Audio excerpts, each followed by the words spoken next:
감사합니다. 우리 하나님의 말씀 신약성경 로마서 1장 1절 보십시다. 신약성경 로마서 1장 1절 말씀입니다.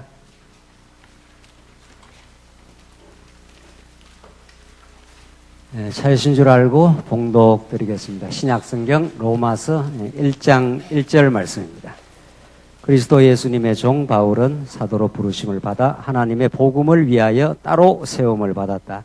이 복음은 하나님께서 선지자들을 통하여 성경에 미리 약속하신 것으로 그분의 아들에 관한 것이니 육신으로는 다윗의 자손으로 나셨고 성결의 영으로는 죽은 자들 가운데서 부활하여 권능 가운데 하나님의 아들로 선포되셨으니 곧 우리 주 예수 그리스도이시다.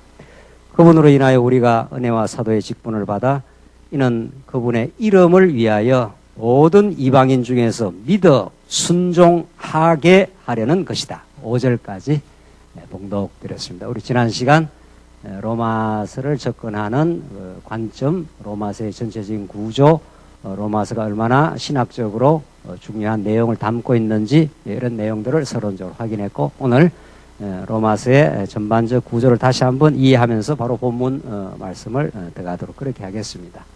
로마서는 크게 봐서 세 부분이고 하나둘 나누면 서론까지 하면은 네 부분입니다. 로마서 1장부터 1장 17절까지 복음에 대한 서론. 사실은 서론이지만 로마서 1장 1절로부터 17절까지 담고 있는 이 말씀이 이렇게 확대된다 보면 틀림없습니다. 이미 서론 안에 복음이 무엇인지를, 복음에 대한 정의, 복음에 대한 성격, 복음의 능력, 복음이 무엇인지를 이미 1장 1절로 17절까지 에서 잘 드러나 있습니다. 이 부분을 정확하게 이해하시면 확대하면은 로마서 전체라 이렇게 보면 틀림이 없습니다. 그 다음 서론적으로 밝히고 그 다음에 인간의 불의가 나오고 그 다음에 3장 21절부터 하나님의 의로 불의한 불의 혹은 불순종 가운데 하나님이 가두어 놓으셨다가 하나님의 의를 덧입혀서 하나님의 자녀, 하나님과 화목하게 되는 하나님 나라 백성을 그저 은혜로 삼아주신 다음에 12장 1절부터 그러므로 해서 성도의 신령한 예배 생활, 신령한 예배 생활을 12장부터 그렇게 밝혀주고 있습니다. 그러니까 서론 부분에 이제 곧 밝히겠습니다만 복음은 옛적의 선지자로부터 약속하신 것이라, 언약하신 것이라 해서 이 언약의 복음에 대해서 이제 밝힌 거죠. 로마서. 자, 이렇게 보면은 로마서는 어떤 한 부분을 떼서 설명할 수 없게 그렇게 되어 있는 거죠. 어떤 성경이나 마찬가지인 거지만은 로마서 전체가 예수는 그리스도, 하나님 여호와심을 드러내는 하나님 계시의 말씀인데 로마서의 특징이 있는 거죠. 고린도전후서도 하나님께서 고린도전후서는 크게 좀 나눠가지고 앞부분에는 갈등에 대한 이야기가 많고 이 갈등을 화해하는 갈등에 대한 단합에 대한 이야기가 나오는데 우선 좀 성격을 이해하려면은 갈등이 교회 안에 있게 됩니다. 성장 과정에 있게 되는 이것이 화해가 되는 거 아니겠어요? 고린도전후서는. 로마서는 보십시오. 하나님이 언약의 복음을 가르쳐 주시는데 언약대로 하나님은 영원히 당신이 여호와 되심, 또 살아계신 그분을 가르쳐 주는데 인간의 불의와 하나님의 의와 신령한 예배라는 이런 내용을 통해서 하나님이 어떤 분이라는 걸 가르쳐 주겠다는 거고, 고린도전후서에 가면은 갈등이 무엇이며 죄로부터 발생되는 갈등이 무엇이며 하나님의 의로우신 예수 그리스도 안에서 화해가 어떻게 이루어질 수 있다. 사실은 내용은 똑같은 내용인데 로마서 고린도전후서에 따라서 이제 복음이 점진적으로 진행하면서 다른 측면들을 이렇게 드러내면서 똑같은 복음을 지금 증거하고 있는 겁니다, 사실은. 그러니까 로마서에서 언약의 하나님은 순서를 보십시오. 하나님은 아브라함에게 갈대아 우르에서 언약을 맺어서 내가 지시할 땅으로 가라. 그렇지 않습니까? 그리고 하나님이 언약을 그냥 이루어주는 게 아니라 아브라함이 자기가 얼마나 불의하고 연약한 존재임을 자꾸 하나님께서 이렇게 폭로를 시킵니다. 그래서 애굽으로 내려가서 자기 부인을 거짓말하고 이런 자기가 살려고 자기 부인을 누이라고 속이면서 거짓말하면서 자기 생존을 도모를 하지 않습니까? 이게 죄인의 모습이란 말이죠. 하나님을 믿지 않는 그런 것들을 언약하신 하나님이 아브라함의 그런 모습을 자꾸 이렇게 폭로를 시켜요. 성경에. 다윗도 마찬가지고. 다윗까지 가지 말고 우선 야곱 보십시오. 야곱. 하나님이 뱃속에서부터 언약했지 않았어요. 야곱을 큰 자가 작은 자를 섬기리라. 너는 하늘의 그 복을 받게 된다 해서 하나님께서 야곱에게 엄청나게 이삭을 통해서 거짓말 해가 속였지만은 엄청나게 복을 퍼부어줘요. 근데 실제 야곱의 삶은 어떤 삶입니까? 실제 삶은. 예? 말할 수도 없는 거죠. 복부터 사기쳐가 해서, 그다음부터 야곱은 계속 자기 수단 방법이에요. 그래서 20년 동안 훈련을 받고 다시 돌아오면서도 엄청나게 그 많은 그 소떼나 양떼를 하나님께서 베풀어서 돌아오지 않았어요. 그쯤 같으면 20년 훈련 받았으면 여러분과 저 같으면 어떻게 되겠어요?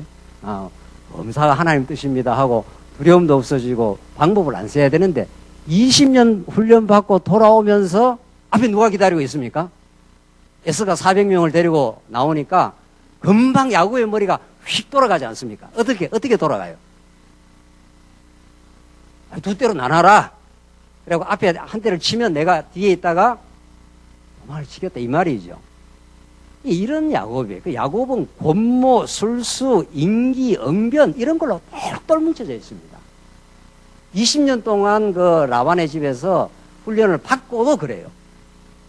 그러니까 하나님은 언약 백성인 야곱, 언약 백성인 아브라함에게 인간의 그 불의가 어떻다는 것을 계속 역사 가운데 폭로를 시켜나가요.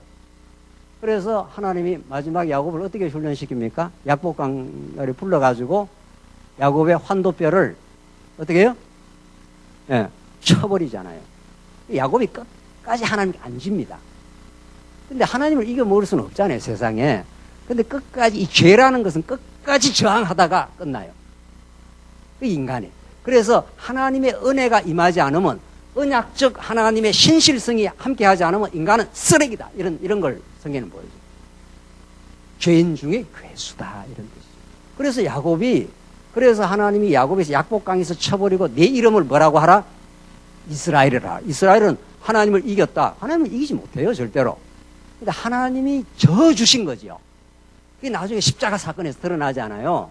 여러분과 제가 절대로 하나님을 순종적으로 따라가지 않습니다. 끝까지 우리는 저항하고 끝까지 하나님 뜻을 보다도 내 뜻을 더 생각하고 할 때, 그러니까 우리 스스로 하나님 앞에 나갈 수가 없으니까 하나님께 당신의 아들을 십자가에서 죽여서 언약을 신실하게 이루시고 그저 의롭다 해준다. 그저 의롭다. 그러니까 이게 하나님의 의로 등장하신 예수 그리스도를 통해서 하나님의 은혜가 얼마나 크다는 걸 깨달으려면은 인간의 불의가 얼마나 깊다는 걸 드러내야 되겠죠. 이 갭만큼 하나님의 은혜가 드러나는 거니까. 그래서 예수님이 어떤 사람이 죄를 탕감을 받고 왔지 않았어요. 그래, 죄를 많이 탕감받은 사람은 어때요? 예수님한테 와서 너무도 감사해야 되죠. 근데 자기 죄가 얼마 안 된다 이런 사람은 그만큼만 감사한 거죠. 그만큼만. 그래서 죄 많은 곳에 은혜를 넘치게 하시려고 하나님은 언약 백성들의 삶은 이렇게 험악한 과정을 거칩니다. 이게 야곱이 나중에 내가 험악한 삶을 살았습니다. 하나님 떠나서 내 방법, 내 수단으로 살면 자꾸 하나님은 계속 어려움을 겪게 해서 예수 안으로 오지 않으면 안 되도록 그렇게 하셔요. 그래서 야곱도 마찬가지, 다윗 보십시오. 어떤 성경 갖다 둬도 마찬가지. 다윗은 하나님의 언약 백성으로 딱 사무엘의 기름을 부었습니다. 그러면 우리 생각 같으면 다윗이 그냥 왕이 되면 좋잖아요, 왕이. 근데 하나님이 누구를 딱 붙여가지고 사울을 붙여서 사울도 아주 시기와 질투에 눈이 이글이글하게 해서 그때부터 다윗이 인생이 고달파지는 거죠. 그래서 고달파지고 그래서 다윗이 수단 방법으로 살려고 미치광이 짓을 하고 다윗은 절대로 안 죽습니다. 하나님이 왕 세울 때까지는. 그러나 다윗이 너무 다급하니까 이방왕 아기스한테 가서 살려달라 그러지 않습니까? 그 신하들이 당장 다윗을 알아보자. 그 다윗 저거 굉장한 용사야. 그러니까 다윗이 얼른 뭐를 합니까? 얼른 미친 짓을 하지 않습니까? 침을 질질질 흘리면서 나 바보다 이런 말 아닙니까? 그러니까 날 죽이지 말라 이 말이거든. 그리 안 해도 어떻게 해요? 그리 안 해도 다윗은 죽습니까? 안 죽습니까? 절대로 안 죽습니다. 근데 다윗은 그런 자기 수단, 자기 방법, 자기의 수단 방법을 쓰는 인생이라는 걸 성경은 여지없이 막 폭로를 막 시켜버리는 거죠. 그리고 나서 왕을 딱 세우는 거 아니겠어요? 왕을. 그러니까 다윗이 나중에 다윗의 그 수많은 시편들은 하나님만 찬양, 하나님의 의를 높이 부르겠습니다. 이렇게 된단 말이죠. 그래서 이 지금 로마서가 간단하지 않습니다. 로마서가 세워진 교회가 가장 배워야 될 말씀인데, 교회가 설립되고 나서 이게 칭의의 복음, 양육 복음 가운데 가장 앞에 나오는 칭의의 복음 아니겠어요? 고린도전서가 건덕의 복음이고, 그 다음에 갈라디아서가 무슨 복음요? 은혜의 복음. 요 로마서, 고린도전서, 갈라디아서는 평생 깨닫는 복음입니다. 알고 보면. 지난 시간에도 말씀드렸지만, 나 로마서 다 알아. 인간 불의하게 했다가 하나님 의롭다 해. 그리고 나서 하나님의 신령한 예배 생활을 하도록 인도해. 그 논리를 모르는 사람이 있겠어요, 여기? 이 말씀은 삶의 연륜을 거치면서 얼마나 언약의 말씀이 중요한지, 언약의 하나님이 얼마나 신실하고 능력 많은지, 언약 하신 하나님은 끝까지 살아서 역사를 지배하는지, 어떻게 불의로 역사한다, 이런 것입니다. 이게 어떤 철학, 어떤 사상에서도 없어요. 하나님이 계시는데 그 선하신 하나님이 인간을 불의한 가운데 집어넣는 이유가 뭐냐? 인간이 다시는 자랑 못하도록, 다윗이 왕이 되었을 때 다시는 자랑 못하도록. 그래서 야곱이 나중에 깨달았을 때, 내가 참 하나님 떠나서 내 수단 방법으로 자식들까지 앞에 보내고 내가 뒤에서 살렸고 발버둥 치고 겉모술수를 했던 나 같은 존재지만, 하나님은 끝끝내 나를 붙들어서 언약 백성 되게 하시고 하나님 살아계심을 보여줬구나. 야곱으로 하여금 찬양하도록. 내가 나면서 나를 기르신 하나님, 환난 중에 나를 지켜주신 하나님, 이러면서 다윗의 입에, 야곱의 입에서 나중에 찬양이 터져요. 그래서 로마서에서 오늘 서론에서 언약의 복음을 듣고 언약의 복음이 이루어지기까지 인간이 불의함을 하나님이 자꾸 드러내십니다. 그러니까 여러분과 제가 광야길을 살아가면은 뭐가 드러난다고 보면 틀림없습니까? 예? 예. 뭐가 드러난다고. 지금까지 살아온 것도 그렇고요. 뭐가 자꾸 드러나요? 불의가 자꾸 드러납니다. 아무리 속이려 해도 속일 수도 없고 하나님이 덜추어내기까지 합니다. 예. 요셉의 형들이 요셉을 팔았지 않습니까? 팔았는데 요셉이 이제 팔려가고 감옥에 들어갔다가 이제 왕이 총리가 됐지 않습니까? 그런데 형들이 와서 처음에는 내가 잘못했다고 고백합니까? 안 합니까? 안 하죠. 그러니까 요셉이 그 형들을 어떻게 하고야 맙니까? 나중에 언잔을 집어넣지 않습니까?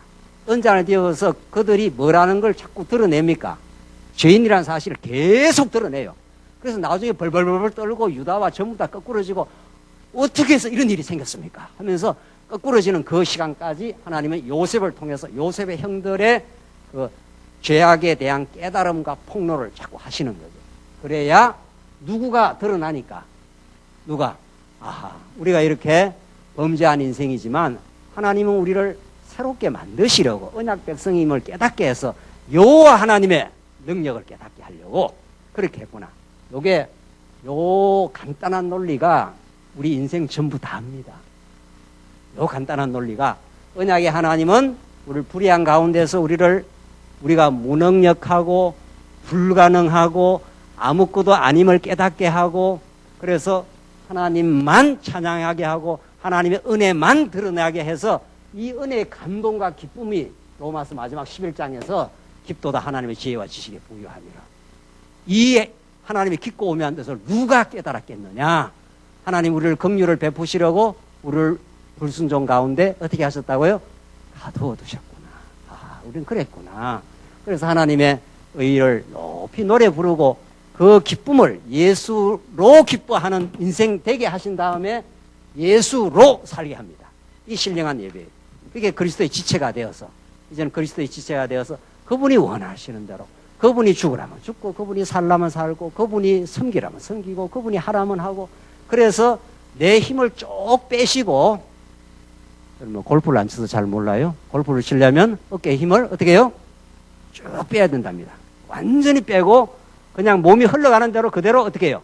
쳐야 되는데 어깨에 힘이 들어가면 맞아요, 안 맞아요? 골프공이 안 맞아. 헛짓만 계속 하는 거예요. 그래서 하나님은 완전히 힘을 쫙 빼고 예수로만 힘을 주고 그 예수의 힘이 계속 공급되면 예배 생활이 가능해요. 그러니까 전에는 예수를 모르기 전에 불의한 생활, 죄된 생활은 예배, 신령한 예배가 아니고 누구 예배를 드리겠어요? 자기 예배를 드립니다. 자아 예배를 드립니다. 자아 숭배요. 모든 타락한 인간은 자기를 위해서 합니다. 예수를 만나기 전에. 자기의 영광, 자기의 자랑, 자기의 확장, 자기의 공로, 자기의 의, 그거밖에 없어요. 로마서가 그걸 정확하게 밝혀내요, 이제. 그들이 열심으로 자기 의를 세우려고 했다고, 유대인들에게. 그러니까 유대인만이 아니에요, 지금. 지금 로마서가 유대주의자들을 격렬하게, 그들과 진리를 가지고 사도 바울이 유대주의자들의 율법주의적인 성향, 공로주의적 성장을 로마서에서 밝혀내면서 하나님의 의로 된다, 하나님의 은혜로 된다는 걸 밝혀나가는 이 로마서의 말씀은 오고 오는 세대의 모든 죄성의, 여러분과 저의 언약 백성의 죄성의 꽈리를 틀고 있는 율법주의적 요소를 하나님께서 밝혀내는 겁니다. 너나 할 것 없이 우리는 하나님의 은혜가 아니면 죄인이고, 너나 할 것 없이 불의한 인생이고, 자기 공로, 자기 자랑, 자기 확장, 거기서 아무도 자유롭지 않습니다, 우리가. 로마서는 그걸 잘 밝혀주니까. 그러니까 결국 언약의 하나님은 반드시 당신이 성취하여 여호와 하나님을, 그리고 언약의 내용이신 예수 그리스도를 드러내시는데, 우리 인생은 어떻게 변하는가? 원래는 우리는 불의하게 태어납니다. 그렇잖아요? 네. 머리끝에서 발끝까지 죄 중에 잉태하여 죄 중에서 탄생했다. 그래서 그렇다는 걸 우리가 자꾸 이제 언약이 진행될수록 깨닫습니다, 이게. 우리 교회 생활이 진행되고 신앙이 자꾸 무르익을수록, 아하, 그렇구나. 내가 불의하구나. 이걸 자꾸 깨닫는, 이게 중요해요. 그럴 뿐만 아니라 불의한 우리 인생을 예수가 우리를 의로 덧입혀서 이렇게 은혜 가운데 하나님의 자녀가 되는 거예요. 그리고 마지막 어떻게 됩니까? 신령한 예배의 삶으로 우리의 목적지가 그래 갑니다. 맞습니다. 하나님만 나는 찬양합니다. 하나님만 나의 힘입니다. 하나님이 나를 살게 하셨습니다. 하나님이 내 교회 생활을 하게 했습니다. 당신밖에 없습니다. 이렇게. 그러니까 언약 성취는 하나님을 드러내시고 우리 인간에게는 이 과정을 거쳐가면서 마침내 신령한 예배하는 인생 만드십니다. 우리가. 틀림없습니까? 자기 예배, 자기 숭배에 빠졌던 인생을 의로 덧입혀서 신령한 예배로. 오늘도 우리 이거 예배 안에 이것만 예배가 아닌 거죠. 이것만 우리 삶 속에 하나님을 범사에 인정하는 삶. 그를 향해서 지금도 계속 하나님 한 걸음 한 걸음 한 걸음 우리를 한 번도 눈을 떼지 않고 지금 우리를 인도해 가십니다. 맞습니다. 이렇게 되는 거죠. 자, 로마서 보십시다. 1장 오늘 이제 복음의 서론 1절로 7절 우선 복음에 대한 개요가 나옵니다. 아주 복음에 대한 간략한 개요가 나오는데 계략적인 요약이니까 요 안에 사실은 복음이 다 들어있습니다. 한번 보십시다. 이 안에 어떤 복음이 들어있는지. 그리스도 예수님의 종 바울은 지금 바울 자신을 소개하는 이 소개는 이 말 한마디 속에 사실은 신약 성경 그 진리가 다 들어있습니다. 왜냐하면 그리스도 예수니까. 예수는 그리스도라. 혹은 거꾸로 그리스도 예수. 메시아, 왕이요, 선지자요, 참 제사장인 그분이 알고 보니까 인간의 몸을 입고 온 예수 그분이었다. 지금 바울이 이제 그걸 깨달은 거 아니겠어요? 왜냐하면은 바울은 그리스도에 대해서 잘 알고 있습니다. 바울은 구약을 훤히 알고 있는 사람이니까 구약에는 전부 그리스도에 대한 약속이란 말이죠. 구약의 선지자들, 구약의 왕들, 구약의 제사장들 전부 다 장차 진짜 참 선지자, 참 왕, 참 제사장이 온다 이런 약속이니까 바울은 훤하게 알고 있습니다. 근데 정작 인간 예수, 목수의 아들로 나사렛에서 난 그 예수가 그리스도라는 걸 몰랐는 거죠. 그래서 다메스코 땅에서 사울아 왜 내가 나를 핍박하느냐. 그때 사울은 전에 알았던 모든 율법주의적인 구약을 훤히 알았지만은 그 구약 전부가 예수를 가리킨다는 걸 깨닫지 못했다. 확 뒤집어진 거죠. 이걸 세계관의 변혁이라고 합니다. 그래서 정말 우리가 예수를 믿는다는 것은 세계관이 한번 확 한번 뒤집어지는 과정이 있는 거죠. 마음이 한번 뒤집어지는 과정이 있는 거죠. 가치관이 근본적으로 한번 뒤집어지는 게 있는 거죠. 그래서 이 불의한 인간은 끝까지 자기 중심입니다. 야곱이 끝까지 자기 중심이다. 하나님께서 야곱강에서 들고 치고 그래서 꺾어가지고 하나님 중심의 인생으로 하나님 만들어버리고 맙니다. 그러니까 여러분과 저에게는 거꾸로 질 때까지 하나님은 계속 우리를 따라다닙니다. 따라다니고 주관하고 마침내 예수만 자랑하도록. 그래서 그리스도 예수님의 종 바울은 둘로스, 이 종이라는 말, 그 당시에 둘로스라는 말은 노예 이런 말은 재산도 없습니다. 결정권도 없습니다. 어디에서 살아야 되는 자유도 없습니다. 그 당시에 노예라는 게 그런 거예요. 그 당시에 사도 바울은 그 당시에 쓰는 언어를 그대로 차용을 해와가지고 거기다 신학적 의미를, 복음적 의미를 부여하는 거죠.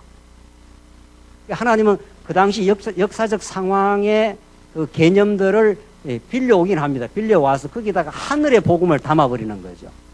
그러니까 그 당시에 노예라는 거는 아무 자기 결정권이 없습니다. 내가 주인 어디로 가서 살겠습니다. 이런 말을 못 하는 거죠.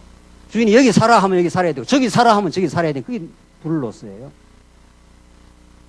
그리고 자기 결정권이 없고 자기 재산도 없습니다. 주인이 이렇게 분배해 주는 그것만 자기 재산입니다. 이 재산이 내 거요 이렇게 못 한다는 거예요. 모든 재산은 주인의 것이고 주인이 조금 베풀어 주면 그걸 가지고 사는 것뿐입니다. 그러니까 그 당시에 노예는 정말 인간도 아닌 거죠. 실제로 그랬습니다. 여성분도 많지만 그 당시에 예수님 당시 혹은 히랍 시대 때는 여자는 참정권도 없어요. 인간도 아니에요. 그러니까 투표권이 없다 이 말입니다. 투표권이. 그러니까 자기 권리가 없어요. 여자들 그리고 어린애들 그 당시 노예들 아무 권리가 없습니다. 그러니까 남자만 참정권이 있고 그렇습니다. 그 시대가 그런 시대예요. 근데 그게 아주 심각한 정도가 아니라 지금 사도 바울이 나는 그리스도 예수의 종 바울 하는 말은 나는 아무 결정권이 없습니다. 당신이 살게 하시면 살고 당신이 가라 하면 가야 되고 당신이 죽으라 하면 죽어야 되고 당신이 부자로 살라라 하면 부자로 살고 비천하게 살아라 하면 비천하게 살고 그래서 완전 자유인이 된 겁니다. 인간이 타락해서 자기가 스스로 뭘 하겠다고 생각하는 그걸 우리는 죄악의 종이라 그러고 예수 그리스도의 왕되심을 깨닫고 그분에 온전히 매이는 것.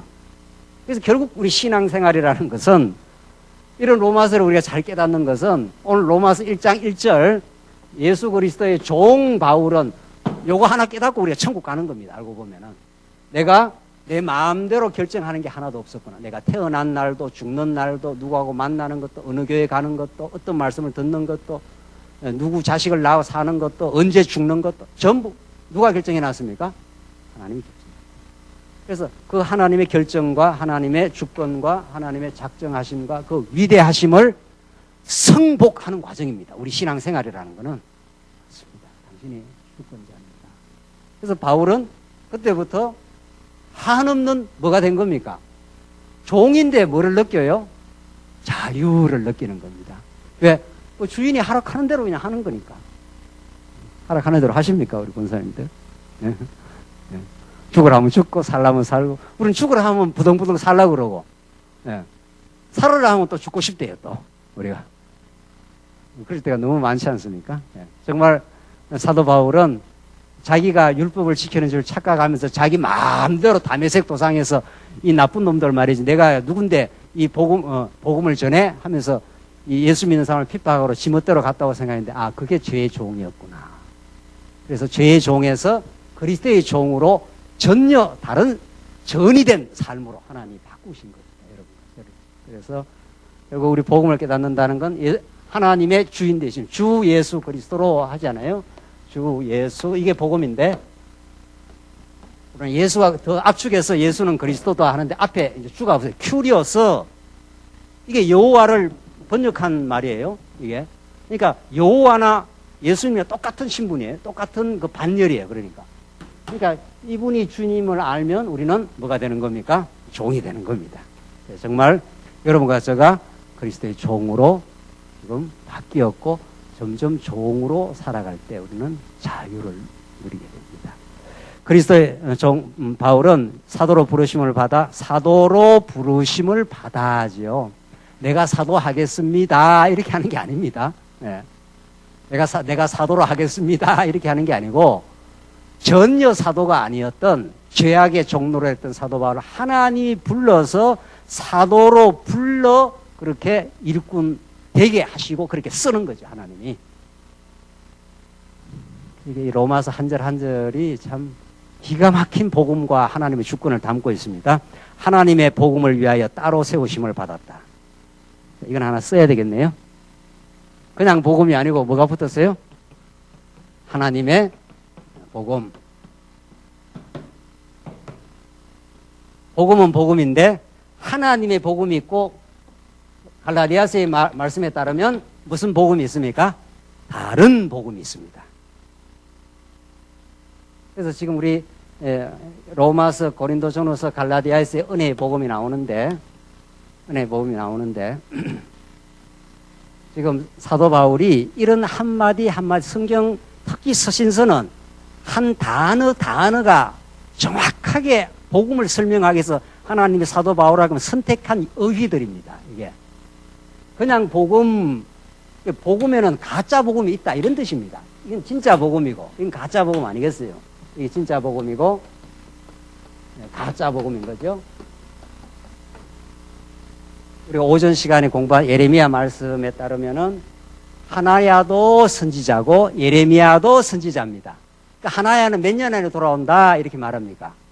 2년 아니면 돌아온다 이렇게 말했고 예레미야는 70년이 차야 돌아온다. 돌아온다는 건 다 복음이에요. 얼마나 이스라엘 백성들이 고난 속에 있는데 그들이 다 다시 돌아와서 이제 고토로 돌아와서 성전 짓고 하나님을 섬긴다. 이 복음이라는 건 굿뉴스니까 좋은 소식 이런 뜻입니다. 고아한테 아버지가 살아계셔 하는 것처럼 좋은 소식이 없잖아요. 좋은 소식인데 문제는 이게 하나님의 복음이 있고 다른 복음이 있다는 겁니다. 그러니까 다른 복음을 가짜 복음, 세속주의. 세상에는 너무도 우리를 유혹하고 우리를 달콤하게 만드는 소리가 너무 많습니다.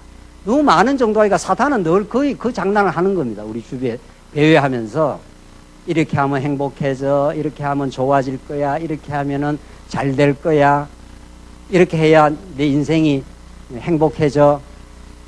그래서 조엘 오스틴 같은 긍정의 힘, 책 제목이 긍정의 힘이에요. 인간이 긍정적인 말을 많이 해라. 그러면 네 인생이 더 밝아질 것이다. 이따고 소리를 해가지고 미국에서 베스트셀러, 어마어마한 베스트셀러 작가가 되었습니다. 조엘 오스틴이라는 이 목사가 이 옛날에 로버트 슐러 같은 적극적 사고방식 된다고 열심히 하고 믿고 전진해라. 그러면 믿음은 바라는 것의 실상이니까 믿고 들어가면 될 것이다. 이게 전부 조용기 류와 번영의 신학으로 한국교회를 다 멍들게 한 기복주의입니다. 이게 다 다른 복음입니다. 거기는 하나님의 살아계심과 영원한 나라가 이루어지기까지 우리가 얼마나 고난을 겪어야 될지, 우리 옛자가 무너지는 그 시간들을 겪으면서 하나님만 깨닫게 되는 그 고난의 시간이 있는 건지, 그런 말씀 하나도 없어요. 하나도 없어요.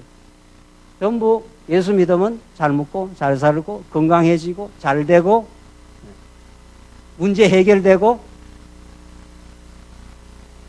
다른 복음이에요. 그래서 갈라디아서가 아주 통렬하게 다른 복음을 전하는 거짓 선생들은 너희들을 유혹할 거야. 너희들에게 좋은 소리 해줄 거야. 너희들이 할 수 있다고 자꾸 너희들을 거짓 격려를 할 거야. 진짜 복음은 하나님만 여호와 되시고, 우리는 하나님의 은혜가 아니면 아무것도 할 수 없는 부패하고 타락했던 인생이었지만 하나님이 그저 덧입혀주는 예수 안에서 새로운 정체성과 새로운 자아의 탄생을 만끽하게 도록, 그래서 하나님 나라 백성이 그저 되게 하셨다고 하는 은혜만 남는 거죠. 그래서 칭의의 복음에서 건덕으로 지나서 갈라디아서 가면 뭐만 남습니까? 예? 불의한 우리를 의롭다 하시고, 갈등 속에 있는 이를 화해를 통해서 점점 우리를 잘하게 하시는 거거든요. 우리는 날마다 자라요. 날마다 자랍니다. 그리고 나중에 알고 보면 뭐밖에 없다? 은혜밖에 아니에요. 은혜밖에 없습니다. 당신이 베풀어 주지 않는 것이 하나도 없습니다. 우리 육신의 건강도, 가정도, 우리 교회 생활도, 우리 신앙도, 영원한 나라도, 진리도 모든 게 하나님 베풀으신 그저 베푸는 바 은혜의 영광을 찬미하게 하려고 그랬다고. 이게 이제 에베소서에 넘어가면서 그렇게 말씀하잖아요. 그러니까 오늘 이 하나님의 복음이라는 것과 다른 복음에 대해서 정확하게 우리 갈라내야 되죠.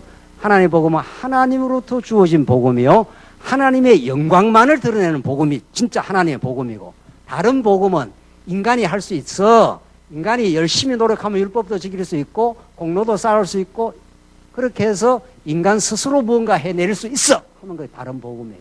그러니까 모든 이방 종교는 다른 복음이지 않겠어요? 불교도 그렇고 유교도 그렇고 칼막스도 그렇고 모든 다른 복음은 인간을 격려하고 인간 속에서 인간을 구원할 수 있는 힘이 있다 이래 보는 거고, 하나님의 복음은 영원한 하나님의 나라는 영원히 하나님의 통치예요. 그분이 우리에게 은혜를 깨닫게 하기 위해서 우리 잠시 불의한 가운데 가두기도 하셔. 그러나 그 속에서 자기의 진면목을 발견하고 예수를 깨닫고 하나님 여호와께로 돌아오게 돼 있어. 이게 하나님의 복음입니다.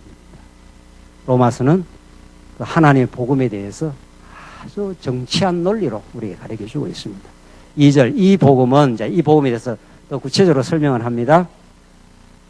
복음에 대한 구체적인 설명을 하는데, 이 복음은 복음의 성격인데, 하나님께서 선지자들을 통하여 성경에 미리 뭐라고 했습니까? 약속하신 것이라. 우리 지난 시간에도 2절 했지 않습니까? 언약하신 것이라. 이게 이제 2절에 나오는 말씀이란 말이죠. 그리고 루터가 로마서 1장인데, 이게 1장, 이건 2절에 나오는 하나님께서 선지자를 통해서 미리 언약 혹은 약속, 똑같아요, 개념은. 그런데 루터가 1장 17절에서 믿음으로 말미암아 의인은 살리라. 여기 1장 17절에 나오는 말씀이에요.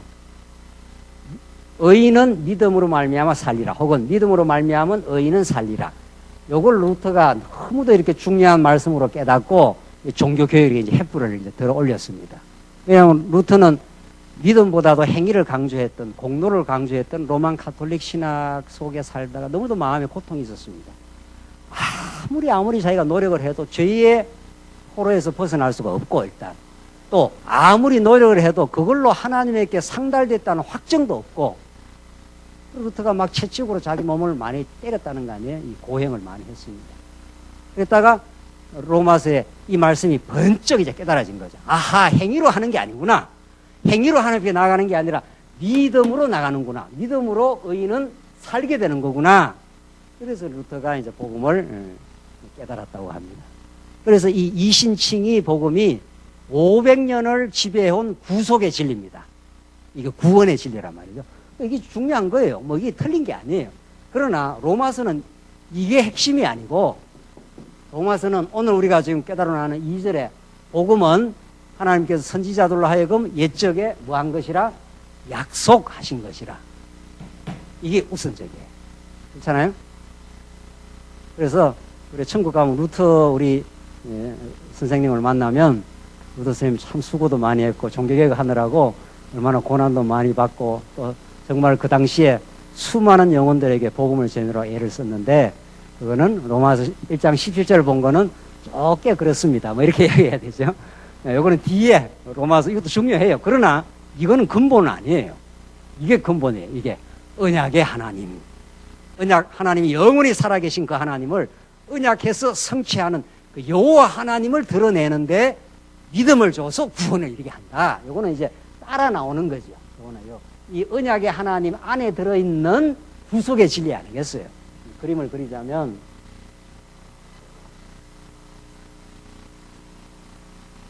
우리 성경의 주제가 하나님이시니까 영원히 살아계신 그 하나님의 복과 능력과 권세와 영광을 영원히 우리가 찬양을 하지 않겠나요? 그 하나님에 대한 주제인데 이 하나님이 우리를 잠시 불의한 가운데 가두었다가 불의한 가운데 가두어 놨다가 우리를 의롭게 해서 믿음으로 우리가 구원이라는 말은 다른 말로 말하면 의를 덧입는 거니까 하나님으로부터. 그러니까 루터는 여기에다 집중을 한 거죠. 이게 로마서 1장 2절이고 이게 로마서 1장 17절의 말씀이니까. 그러니까 우리가 얼마나 참 복됩니까? 루터는 이 말씀에 이제 꽂혀가지고 맞아, 우리 행위로 구원 얻는 거 아니야. 오직 믿음으로 구원 얻는 거야. 이렇게 해서 이게 500년 그래도 서구 교회를 지탱을 해왔습니다. 지금까지. 그러나 이걸로는 그 무수한 자유주의 신학자들 공격을 다 받아낼 수가 없어요. 왜? 이건 로마서의 한 부분이니까. 그렇잖아요? 로마서는 1장 2절에서 그 다음에 1장 그 앞에서 하나님의 복음이라. 하나님의 복음인데 하나님의 복음은 구약의 선지자들로부터 약속하신 것이라, 언약하신 것이라. 그래서 언약하면 언약을 이루시는 여호와시라. 이게 근본 주제란 말이에요. 그리고 그 여호와 하나님이 예수를 통해서 또 믿음을 주어 물론 의롭다 하고 구원에 이르는 거예요. 하나님의 의가 있지 않습니까? 하나님의 의는 이 전체 하나님 여호와 사상의 한 부분인 거죠. 그렇잖아요? 그래서 루터는 여기를 깨달았지만 우리는 이 언약의 하나님, 신실하신 하나님, 언약대로 성취하는 영원히 살아계신 하나님, 영원히 하나님 나라를 지금 경륜하시는 하나님, 그 하나님이 우리를 불의한 가운데 잠시 가두었다가 우리를 의롭다 하셔서 자기 백성 삼으시고 이 땅에 사는 날 동안도 하나님이 자꾸 하나님 나라를 누리게 합니다. 의와 평강과 희락과 우리가 고난이 있긴 하지만은 오히려 그 고난이 말씀을 자꾸 깨닫게 하죠. 고난이 와야 우리 말씀의 인격적 깨달음이 깊어집니다.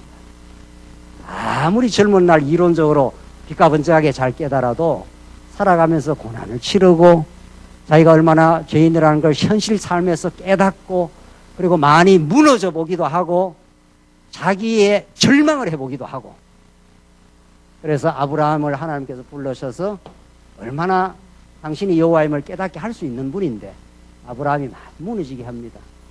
정말 아무것도 아니구나. 야곱을 많이 무너지게 합니다. 내 살라고 자식들을 앞에 앞세워가지고 내가 살았던 이 처참하고 어리석은 존재구나. 이런 걸 야곱이 많이 깨닫고 하나님을 찬양하는 거죠. 그래서 우리 지금 되어져가는 모든 우리 삶 속에 되어져가는 모든 일들 속에 하나님의 깊고 오묘한 하나님의 자기 계시가 들어있는 거죠. 그게 언약 성취 과정이라는 겁니다. 그래서 이 복음은 하나님께서 선지자들을 통해 성경에 미리 약속하신 것이라 우리가 지금 언약 성취사라는 게 정확한 거죠. 3절 그분의 언약하신 것으로 그분의 뭐라고요? 아들에 관한 것이니. 자, 이 복음이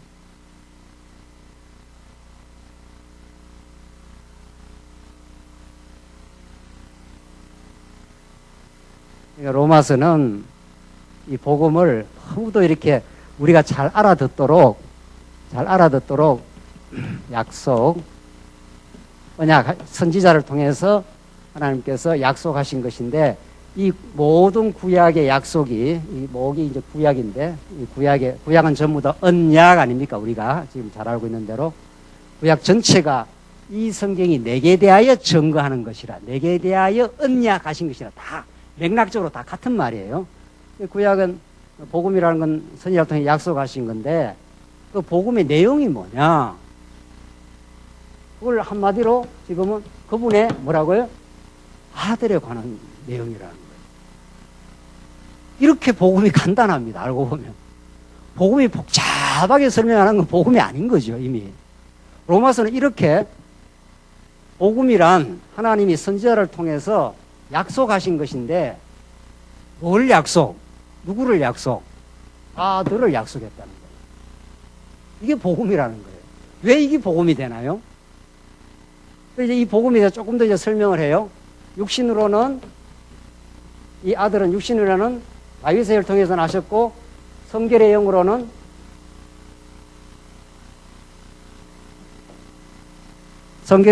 조금 더 읽고 설명합시다. 예.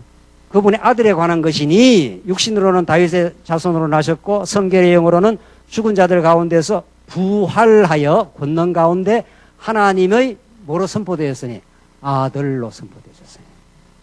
부활하여 하나님의 아들로 선포되신 그분이 바로 주 예수 그리스도시라.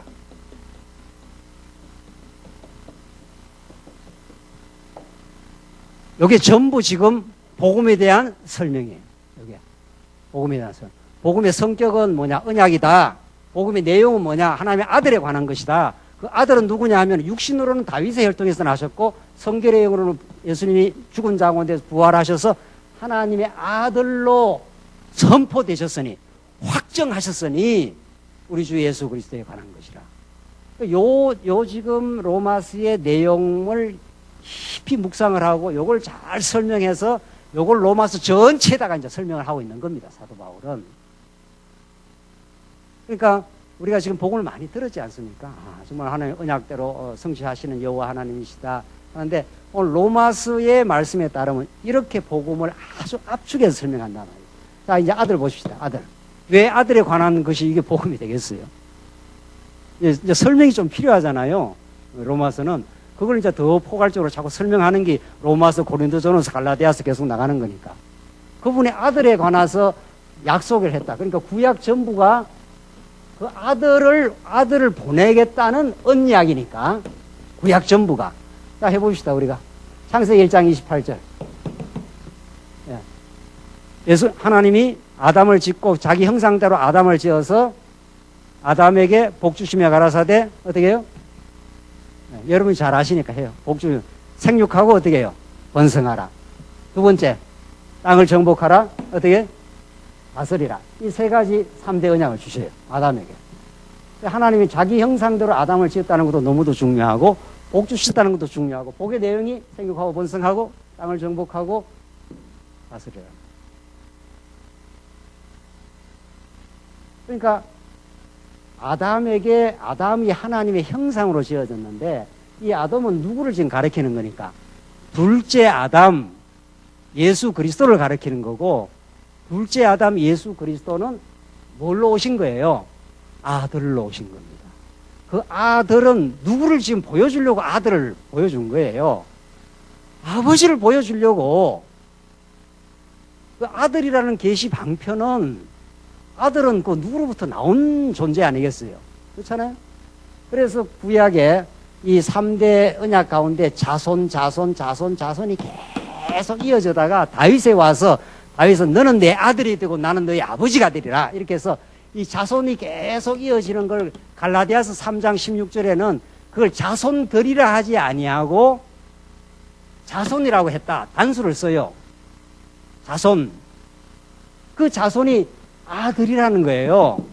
그러니까 구약의 무수한 언약 계성의 족보에 나타나는 아브라함도 있고 이삭도 있고 야곱도 있고 다윗도 있고 이렇게 해서 쭉 언약 계보가 있지 않습니까?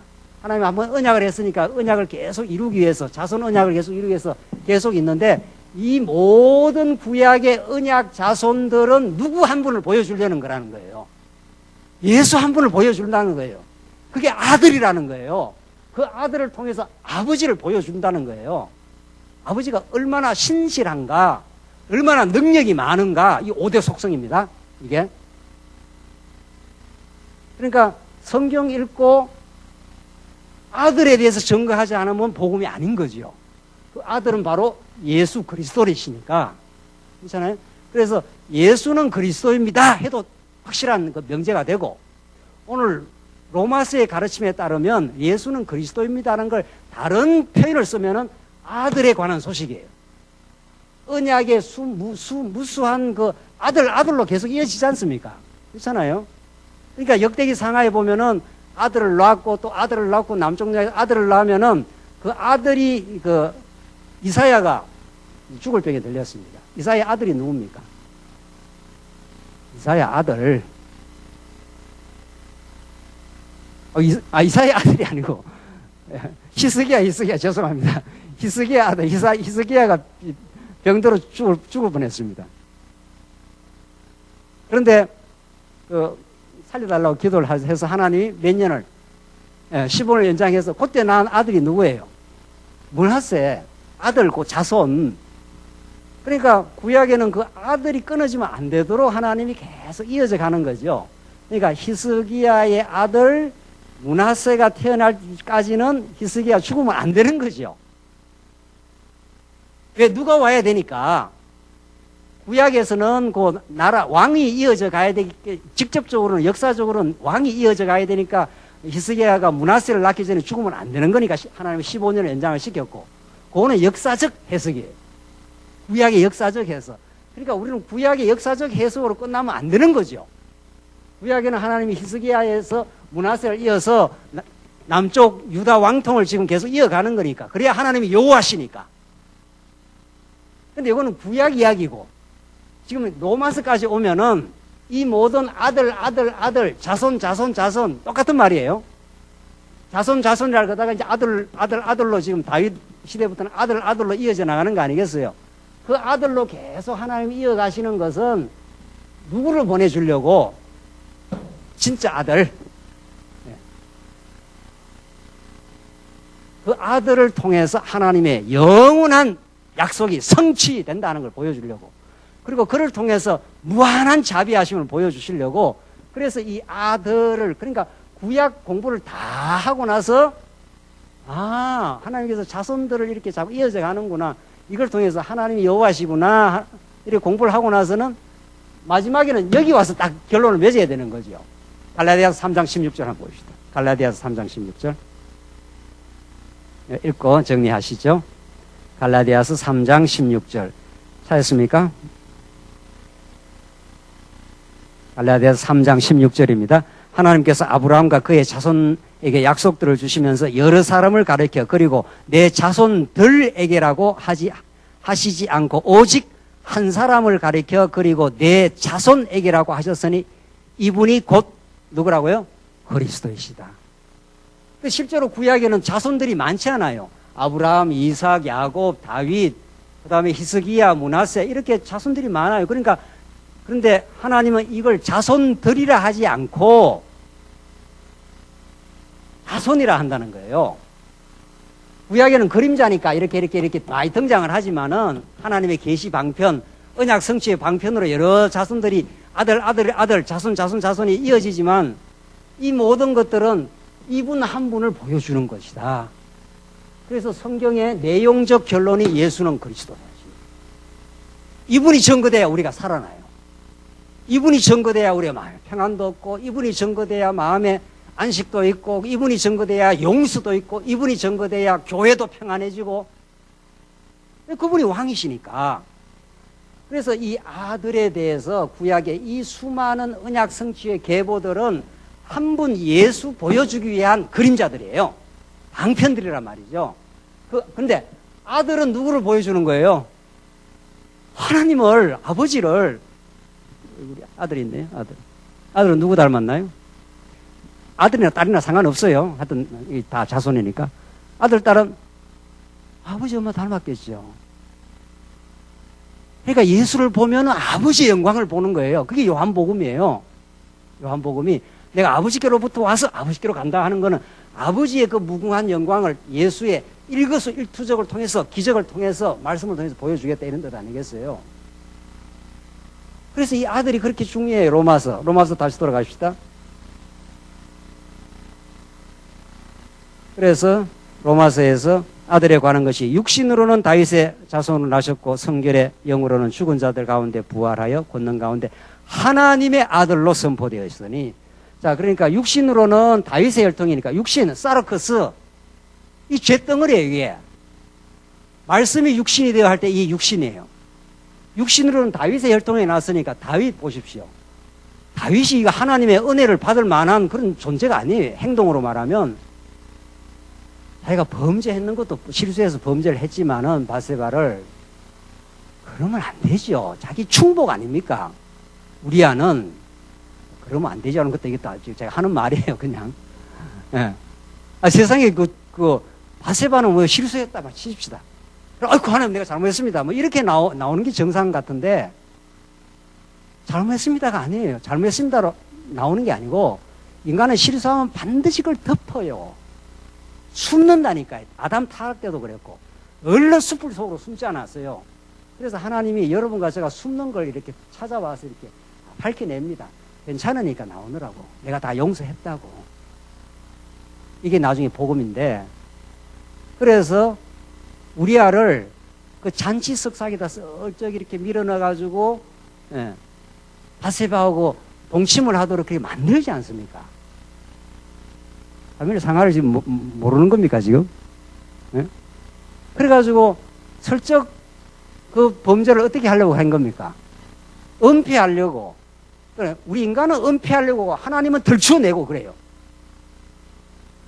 덜추어내갖고 우리를 뭐 부끄럽게 하는 게 목적이 아니고 덜추어내야 우리가 거꾸로지지 않습니까? 그리고 하나님이 다 싸매줍니다. 내가 다 용서했다. 괜찮으니까 내게로 와. 이 말이란 말이죠. 그래서 이 다윗이 죄인 중에 괴수입니다. 그 육신으로 말하면. 그런데 하나님은 다윗을 내 마음에 합한 자라. 언약에 내가 유다 지파에서 왕이 되게 했으니까. 그런 말씀이에요. 성경은 그런 말씀이에요. 그래서 사르커스라는 건 육신으로는 다윗의 혈통하는 거는 다윗 이후에 또 다윗 이전에 모든 언약 백성들의 죄를 전부 걸머지고 와요. 예수가. 그러니까 예수님 십자가에서 죄값대로 죽는 거지요. 근데 실제로 예수님의 죄가 아니라 누구의 죄? 모든 언약 백성들의 죄. 구체적으로 여러분과 저의 죄. 그래야 오늘 이 복음이 내게 복음으로 다가와요. 이게 무슨 남의 이야기 하는 게 아니란 말이죠. 우리는 육신으로는 1000번이고 10,000번을 주고 마땅한 인생들이에요. 그런데 육신으로는 다윗의 혈통을 해서 예수님이 그 죄악의 혈통을 그대로 걸머지고 왔는데 성결의 영으로는 부활하여 죽은 가운데서 부활해버렸어요. 죽음에서 이제 건져내어서 하나님의 아들로 이렇게 선언이 되어버린 거예요. 이제는 사망 권세를 다 멸하고 내가 살아났어. 이제는 의롭게 되었어. 하나님의 아들이라는 걸 입증했어. 이런 말이죠. 부활은 예수가 하나님의 아들이라는 입증 선언이에요. 아무도 죽음에서 살아날 수가 없어요. 아무도 죄에서 자유함을 얻을 수 없다니까요. 아무도 사르크스라는 그 죄덩어리에서 벗어날 인간이 아무도 없어요. 인류 아담 타락 이후 한 사람도 없어요. 근데 예수님이 죽음에서 부활하여 하나님의 아들로 입증되셨으니, 그러니까 부활은 예수가 하나님의 아들이라는 공인식입니다. 그러니까 이분만 죽음을 이기는 거구나. 이분만 사망 권세를 이겼구나. 이분만 하나님의 영원한 나라로 돌입하게 되는 그 길을 여신 분이구나 하는 이런 하나님의 선언이에요. 이분 안에 행복과 이분 안에 영원한 나라가 있다고 이렇게 선언해 주는 겁니다. 그걸 복음이라 그럽니다. 어떤 우리 인간의 시도도 어떤 발버둥도 내가 너보다 더 나아 하는 걸 입증하는 것뿐이에요. 그 치사하고 졸렬한 경쟁과 시기와 투기와 그 어리석음의 싸움으로부터 우리를 해방시켰어요. 그러지 마. 너는 하나님의 귀한 자녀요. 부활의 예수를 믿고 영원한 생명을 얻은 인생이야. 내가 다른 사람보다 더 나아지려고, 다른 사람보다 더 멋지게 보이려고, 인생은 그것뿐이에요. 인간 그것뿐이라니까요. 제 가운데서. 우리 교회가 너 교회보다 더 나아. 우리 모임이 너희 모임보다 더 나아. 내가 너보다 더 멋져. 내가 더 많이 배웠어. 말씀은 너 언제 왔어? 이거 무슨 하나님의 진리를 가지고도 자기 입증과 자기 우월감을 입증하는 게 우리 인생이에요. 그 허탄하고 그 졸렬하고 그 치사한 어리석은 게임으로부터 우리를 자유하게 했어요. 그래서 하나님 안에서 행복하고 하나님 한 분으로 만족하고 자유, 안식이 있는 겁니다. 그 기쁨을 여러분과 제가 실제로 누릴 때 하나님 나라가 어떤 건지, 복음이 어떤지, 천국이 어떤 건지를 실제화, 그걸 누리지 못하는 사람은 복음을 들었어도 껍데기로 복음을 들은 거예요. 머리로만 들었는 건지 어떻게 해서 껍데기로 들으면은 아직도 몸은 계속 시기, 분쟁, 싸움, 경쟁, 내가 니보다 더 나아 하는 그거밖에 없는 거죠. 그래서 하나님께서 말씀을 통해서 우리 내면 안에 역사하시고 예수가 다야. 예수 안에 충만한 삶이잖아. 예수 안에 영원한 세계가 있잖아. 왜 그런 세상 것으로 싸워? 라고 오늘 로마서 말씀은 그 아들에 관한 복음, 영원한 하나님에 관한 복음을 우리에게 이렇게 생생한 방식으로 가르쳐주고 있습니다. 기도하십시다. 자비하신 하나님 아버지 은혜를 감사합니다. 로마서 말씀이 우리의 심령에 참된 말씀이 되게 하셔서 이 거칠고 어려운 광야지만은 믿음 안에 기쁨과 참된 만족이 있게 하시옵소서. 예수님 이름으로 기도하옵나이다. 아멘.